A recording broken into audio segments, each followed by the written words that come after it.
Did you know that your subjective experience in a hospital can directly impact your health outcome? That's why a positive patient experience is so important. It's an essential part of your overall care. It's also why Nuvance Health named Steve Meth as Chief Experience Officer. On today's Health Talk, Steve Meth will join us to discuss the increased focus on the patient experience in healthcare today and why that's so important for you and your loved ones. So stay tuned, we're up next.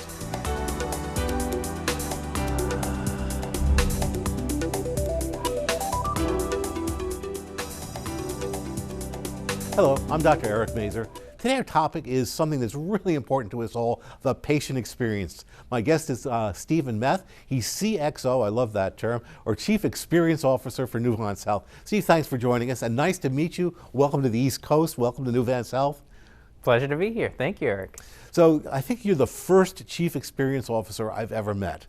And it sounds a little new age, but it's so important. Tell us what's your job? Tell us, what are you doing here? I hope not to disappoint you or our patients. The role of the Chief Experience Officer is a newer one, but now the majority of health systems have a Chief Experience Officer. And my role is to focus on the entire patient journey, looking from how they select a potential physician or advanced practice provider through an ambulatory visit, through scheduling mammographies, through a hospital admission, and finally discharge, and thinking about and promoting their ultimate wellness.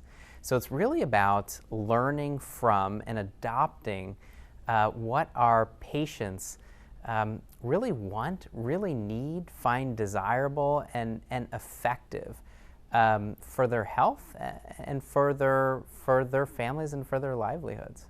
You know, as a practitioner, a physician, the patients, their perception of you and what you're doing for them is as important as what you actually do, I think, because it affects compliance, it affects their state of mind, and how much they follow up. It's essential. And you know, some of the news we give is not good, but there are ways to do that, I think, in ways that people still appreciate what you're trying to do for them. But tell me, you come into an organization, I know we do patient surveys, so you have that kind of data. It's a little bland, and it tends to be repetitive from one institution to another. How do you really get at the meat of what's important to patients and what we're doing right and wrong in an organization? You know, this is one of the most enjoyable parts. Like for Norwalk Hospital, for example, they have a very lively and active patient family advisory council. And these are engaged community members that can help turn something like a bland survey where we may ask during this hospital stay, how often did your doctor listen to you carefully? And they may provide and often do the color and context. Well, what does that really look like? To help us shape and improve our practices. And patient expectations and community expectations are not stagnant. So learning through COVID in particular, how we evolve to meet the needs of our patients and family members is really an honor and a privilege. You know, for example, one long-standing area of focus is how we respond to, or better yet, anticipate call lights. So when a patient's in the hospital and they need something, anticipating these needs, so aligning with what are their biggest concerns, what are their priorities for the day, really trying to reduce the actual call light usage is a priority. And then now it's with really limited visitation, unfortunately, for our family members to be present, and we know how important this is. It's to try to make proactive phone calls to family members to constantly keep them updated on the status, not just physical but emotional status of their loved ones. And it seems to me that there's a built-in inherent logistical problem with that, because as COVID numbers spike and the demands on the staff become greater and greater, and as staff gets sick and you've got fewer and fewer staff, and yet the communications burden, or I should say burden, expectations will also rise. How do you balance all that? It's such a challenge, and the credit goes to the clinical care teams. And really, they're trying to be so much more than just a caregiver and a partner. What I think is really impressive is a dedicated team that's now working not just hospital specific, but across Nuvance Health, to provide dedicated outreach to family members to see how they're doing. Oftentimes, patients are more worried about their loved ones at home than their own health. So you're providing feedback to the patients with regards to how the family doing as well? Often, and sometimes it's bilateral. So the family member will say, you know, our loved one really just wants an update on the fall foliage. Let's take a photo of the beautiful leaves, and let's, you know, can you print it and put it in the patient's room? Absolutely. Can you whisper in their ear a poem or a prayer? And so this team will connect our families and the patients with chaplaincy, with licensed clinical social workers, just a really robust team to try to bridge that gap. Because as you said, with COVID, the needs and demands on our caregivers, you know, clinical and otherwise, are just rising. Steve, it seems like your job is extraordinarily challenging and extraordinarily broad. I think before people like you were around, when I was chief medical officer here, a lot of that fell to me and the head of nursing. And it was very hard to bring everybody together under the same roof isn't the right word, but everybody's pulled in a different direction. Maybe what do you think are some of the insights you've gotten as someone who's got both responsibility as well as contact with this whole breadth of what we do in healthcare? I'm sure the chief medical officer and chief nursing officers would love to take a breath and say this is the chief experience officer's role, but it really isn't. It's such a tight partnership across all disciplines in the health system. So they're my strongest allies and support. You know, it's a really broad spectrum. Some of our work is as basic as making sure that the belongings that come in with our patients stay with our patients. And that's even more important now as patients need to stay connected with their phones and through FaceTime and the like with their loved ones.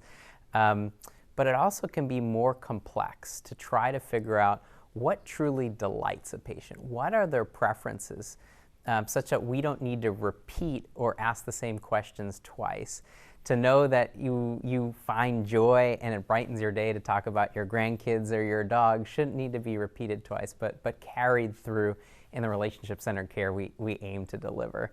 And you know, just one story that comes to mind is a patient in one of our hospitals in Danbury, and they wanted to facilitate private conversations. This patient was really sick, on a ventilator for an extended period of time with COVID-19, and their 19-year-old son helped us and really innovated and set up a device where it was a phone on a GoPro mount on the patient's bed rail, such that his mom at home, also sick with COVID-19, could speak to, could listen to be present for her husband without having to ask for a nurse or a physician's help with this.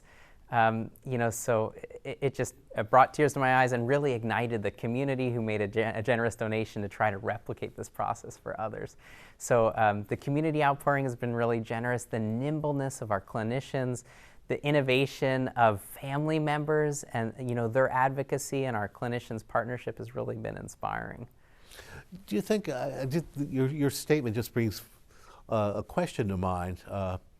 I've been either lucky or not lucky enough not to be practicing during this time. I'm retired, although I've been involved in other ways backing up some people. But I guess the way, you know, healthcare workers, sometimes people approach healthcare almost as an adversarially. You know, I'm sick, do something, fix it. With this COVID, I think healthcare workers may be viewed, and this is really as a question at the end, are healthcare workers being viewed a little bit more sympathetically? People realize that most people are really trying to do the best they can possibly, because there's all this talk about heroes and there's been so many stories. I wonder if that's changed a little bit of the perception of the general public as to what's going on in big institutions like hospitals. It's a great question, and like particularly in the Northeast with the first COVID wave, there was a big halo effect, and patient experience, as you mentioned, is evaluated objectively through surveys distributed across the country. And so there was a halo effect. There was an increase, as you said, sort of a greater appreciation, and we really saw the outpouring from our community in so many ways. One of them was better patient experience scores during this time. But as the pandemic is really prolonged and the separation is acute, especially for long patient stays, it can be tough. And I really give tremendous amount of credit for family members advocating when it's not as easy to, but to be present via phone or iPad or another device.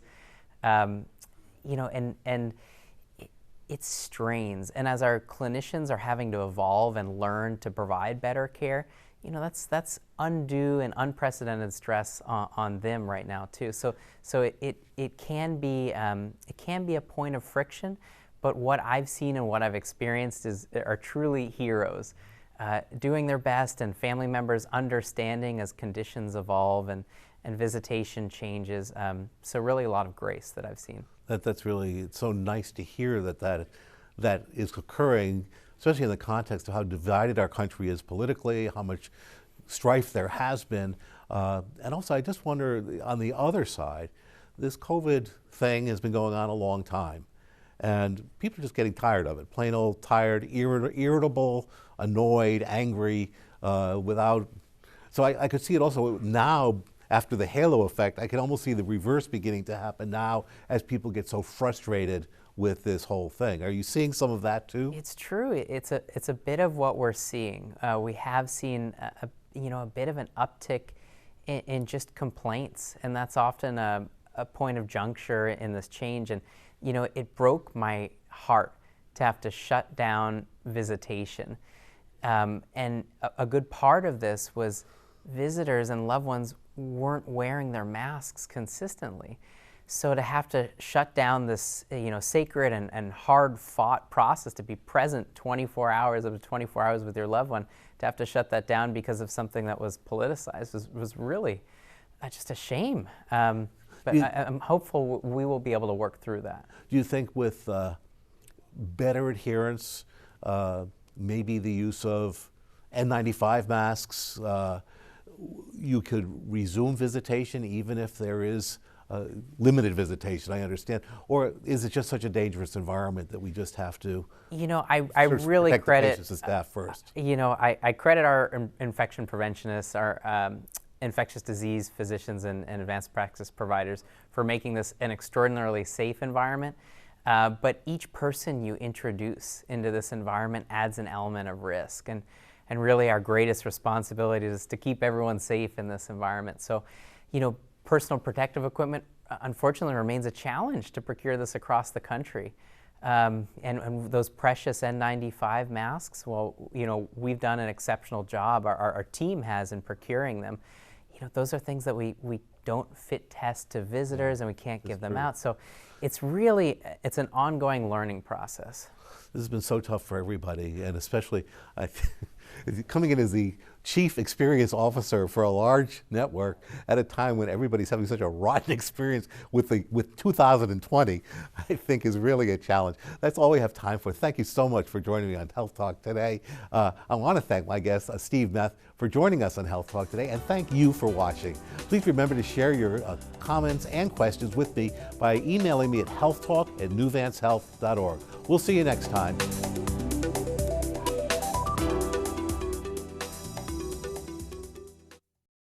Our fight against coronavirus isn't over. We still have to slow the spread and do our part. Let's wear face masks in public. Stay 6 feet or more from others. Follow state and local guidelines. Wash our hands frequently and stay home when we feel safe. For ourselves, for our loved ones, for our future. Let's move forward together. Learn more at coronavirus.gov. 145 over 92. 180 over 111. 182 over 100. And I had a heart attack and a cardiac arrest, and then a stroke. Your blood pressure numbers could change your life. A lot of people don't understand, including myself. I didn't, now I do. the impact of having a stroke. My memory is shot. When I woke up, I couldn't speak. If I would have followed a treatment plan, I would not be in this situation. It's a tough journey. Lowering your high blood pressure could save you from a heart attack or stroke. If you've stopped your treatment plan, restart it or talk to your doctor about creating one that works better for you. Start taking the right steps at manageyourbp.org. It's a new life, but I'm gonna make it better. Coming back. Ask your doctor, check your blood pressure.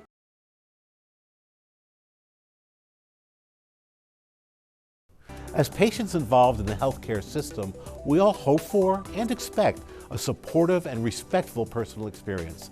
On this week's Health Talk, an expert and leader in the patient experience will share his knowledge and perspective with us. We will discuss what a positive hospital stay should entail and the role of the healthcare team in ensuring such a positive experience. So stay tuned for a very important show. Health Talk is up next.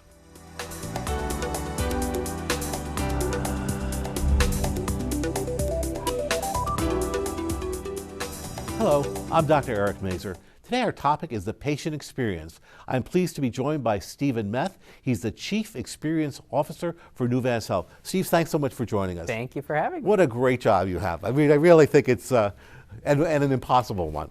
But tell us a little bit of what is the patient experience like today based upon your reading, and what are we missing?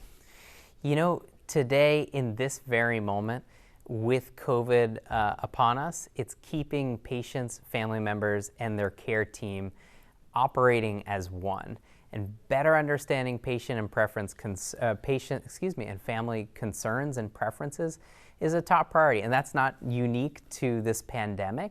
I think it's just placed an even greater pressure point to get it right when family members can't always be present for their loved ones. You know, that just struck a nerve. I know so many family members, and I'm speaking from a patient's perspective, feel they've got to have somebody there to keep the team from screwing up. There's this sense that if they're not there, they're going to go down for the wrong test, the wrong x-ray, get the wrong medicine. How do you deal with that? Because I think that is a fairly general concern among patients and their families. You know, and it's not unfounded. Patients that have an advocate tend to do better. And so the advocacy has just shifted digitally via phone, and both an inbound and an outbound process. And patients themselves, through patient experience surveys, when they perceive the hospital environment as unclean, they tend to have more hospital-acquired infections. When they perceive nurse and physician communication as lacking, you know, they tend to have more hospital readmissions. So patient and family perception here is really closely tied to their actual outcomes and their safety. So how do you fix that with COVID? How do you reassure somebody you're doing the right thing when the family member at best is a few miles away? You know, it often requires a greater degree of over-communication and coordination. What we want to try to avoid is the patient and the family member thinking it's one thing. They're concerned that this is a stroke, but really it's a migraine. And so sometimes just eliciting with very specific questions. What worries you most? What can you not leave here today without getting addressed?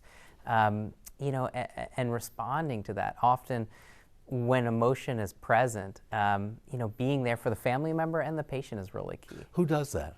Is that the nurse? Is that the doctor? Is that an ombudsman who is neither? It's a team sport, and I think building trust with everyone that encounters the patient is critical, and handing off that trust, you know, from shift to shift, from day to night, from day to day, is really key. And I don't think it's a delegable duty. It's really a team sport. And now, again, in the era of COVID, though, these same people you're asking to over-communicate are actually overstressed, caring for more patients perhaps than they normally can handle. So how do you reconcile all that? And hidden behind more personal protective equipment than we'd right. like them to be and they'd like to be. Really, one program that Nuvance Health has done extremely well is coordinate an emotional outreach support call system, activating patient experience professionals, folks from even our foundation, from volunteer services, spiritual care, licensed clinical social workers, and oftentimes they're connecting with family members and helping them navigate some of their fears and concerns and just making sure that they stay connected in the care appropriately. So it's engaging a whole new team in making sure our loved ones stay connected. Steve, taking ourselves out of the COVID era, which we're not, but hopefully not too distant future we'll be out of the COVID era. You've done this before in other organizations, very successfully, I understand, and congratulations. But what have you found, where's the low-hanging fruit? I was involved in patient experience for many years, and despite lots, we would talk to the nurses and talk to the doctors, and you sit down, you don't stand up when you're talking to a person, and there are ways to, I think, around the edges improve. But where's the low-hanging fruit? What are we missing for the really high-performing organizations? How do they get there? Because I always felt that we were sort of pushing, but never really took the giant step. There's so many layers to this. On the easier side, it's data transparency. It's at the physician and advanced practice provider level, showing their personal scores on our website for our customers to see and evaluate for themselves, directly with the voice of the consumer. This spurs competition and self-awareness in a way that's genuine and supportive. At the same time, figuring out ways to reduce physician, nurse burnout, find greater connection with their patients, is a long-term mission and challenge, but that really helps. So making sure at the onset of meeting a new patient that you get to learn something about them as a person rather than a patient or an illness. And then at the end of the encounter, concluding with appreciation there really goes a long way to make sure that you're always finding a source of appreciation and connection with those that you serve. So everything in between, the low-hanging fruits, not losing, your patient's dentures, to making sure that you build relationships that go beyond the individual encounter. That's sort of the span of what a chief experience officer with a very robust partnership across the system does day to day. And yet in our medical system today, in many ways, what our healthcare is more fragmented among providers than it used to be. You may be too young to remember Marcus Welby, or the image of the ideal doctor who was there at your bedside at home when you were ill, met you in the emergency room and made the diagnosis, followed you to your inpatient bed, saw you every day, and took care of the whole thing.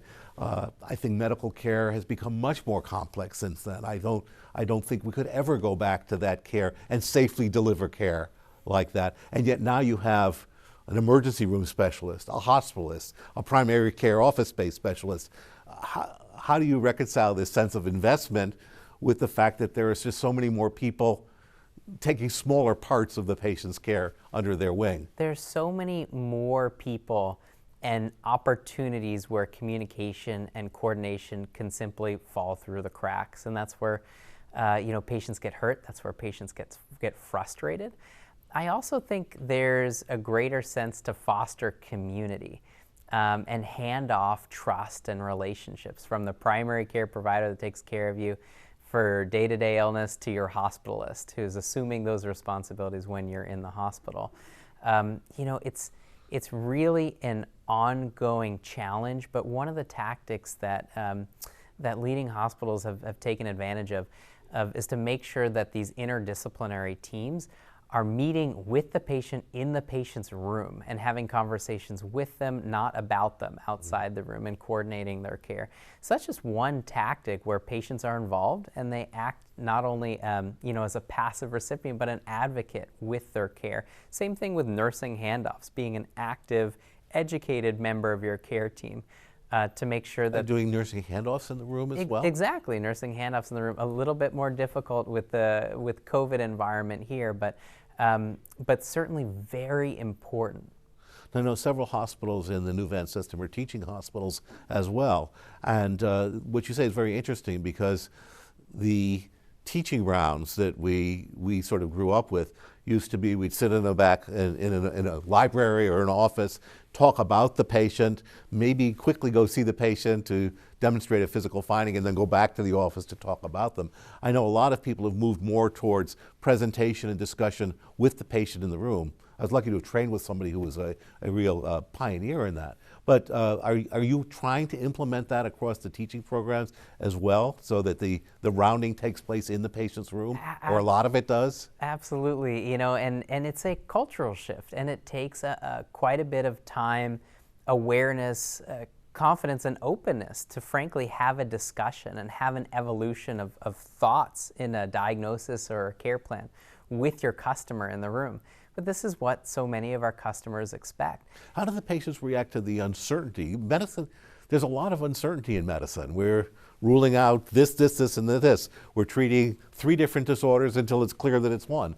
I mean, that would seem to create anxiety among people as you create transparency. Are they reassured by that, or they feel that, well, there must be somebody more competent out there that can tell me what's wrong and take care of it? You know, reassured when the communication is direct and transparent, and you know, the nurse and the hospitalist are in the patient's room together sharing this message. If it comes from, you know, down the telephone game here, that's where trust starts to become eroded, and a lot of service recovery has to be put into play, which is complicated for everyone. So I think the upfront investment in meeting with our patients and coming down a reasonable a path for treatment is really key, with the patient preferences in mind. Mm-hmm. Some patients want to be more involved in making these decisions than others, and it really takes an ongoing commitment and demonstrating curiosity to better understand how patients learn, how they like to be involved in their medical decisions, and how they need to receive care. Have you looked at anything proactive? In other words, before someone becomes a patient, just working with the community so they understand better what the healthcare system is and what they can expect out of it. An example for me being, and I don't know whether it's still as much of a problem as it was, but I was here when we implemented hospitalists for the first time, and we were one of the first hospitals to do that in this area. And a lot of patients were very confused, to say the least, when their primary care physician was no longer caring for them in the hospital. It seemed like educating people about the advantages of this kind of a system would be helpful, but I don't know how. Does that work? Are you doing some of that? Absolutely. Community outreach, and now more so than ever via digital forums, I think is really important, not just to promote health literacy and education specific to illness and injury, or even COVID. It's being the trusted source of information for patients. For example, on our website, we've got a symptom checker, right, for COVID, for members of the community that are simply concerned, to validate this and to route them to the appropriate source of care, a primary care doctor, the emergency room, and the like. So just trying to integrate digital sources and promote that connection. Now, we have a minute left. I also understand that there's a patient advisory board or a community advisory board. Just take the last minute and tell us about that, because I think that's a wonderful concept. This is such a source of pride. This is a dedicated team of patients and family members and staff here, and they will provide expert advice. What is really important in that critical juncture when patients are being admitted from the emergency department to a patient floor upstairs, when they're anxious to go home after having a newborn baby, what are they worried about when they're thinking about the car seat, the feeding, the next step. So just getting pertinent, real-time, evolving insight from our customers helps promote consumerism in an industry that is really, really trying to evolve, stay on par with, and get ahead of such great companies that really value consumerism and loyalty. And it's good for on top of making patients happy, it's good for them from a medical standpoint. Absolutely is. To be happy. So unfortunately, we'll end on that happy note. Thank you so much for your expertise, and so glad to have you here at New Vance Pleasure. Health. I want to thank specifically my guest, Steve Meth, for joining me on Health Talk today, and I want to thank you for watching. Please remember to share your comments and questions with me by emailing me at healthtalk@newvancehealth.org. We'll see you next time. We still have to slow the spread and do our part. Let's wear face masks in public.